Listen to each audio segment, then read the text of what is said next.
ئەم جارە جیاوازتر بەداخەوە مام جەلال لە ناومان نییە، بەڵام ڕێبازەکەی زیندووە. خەڵکی ئەم شارە وەفای مام جەلال، ڕێبازەکەی مام جەلال، خوێنی شەهیدەکان، تێکۆشان و ڕووبارێک خوێنی شەیدانمان ئەومان پێ دەڕێ کە دەزانن ڕێبازەکەی مام جەلال بۆ کەرکووک و کوردستانی بوونی کەرکووک چەند گرینگە و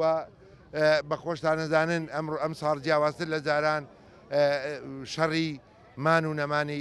کوردە لەم شارە و هەمومان دەزانین کە بیرکردنەوەی شۆڤێنیەکان بەرامبەر کوردستانی بوونی کەرکووک چۆن بیرەکەنەوە. بۆیە من پێم وایە ئەم ساڵ جیاوازتر لە جاران خەڵکانێک لە هەڵبژاردنەکانی پێش و بەشداری هەڵبژاردنیان نەکردووە، ئەم جارە بەبێ هیچ دوودڵیەک بەشداری پرۆسی هەڵبژاردنەکەن و دەنگ بە لیستی 1962 یەکێتی نیشتمانی کوردستان دەدەن چونکە بە مقابلی چۆن جەنابی مام جەلال بەوەفا بۆ لە کەرکووچیەکان کەرکووچیەکانیش بەوەفانە لەسەر ڕێبازەکەی مام جەلال و ئەمڕۆ بە خۆشتانە بینن ئێمە لە گەڕەکێکین کە ئەم گەڕەکی پەنجا عەلی کە سوکاری ئەنفال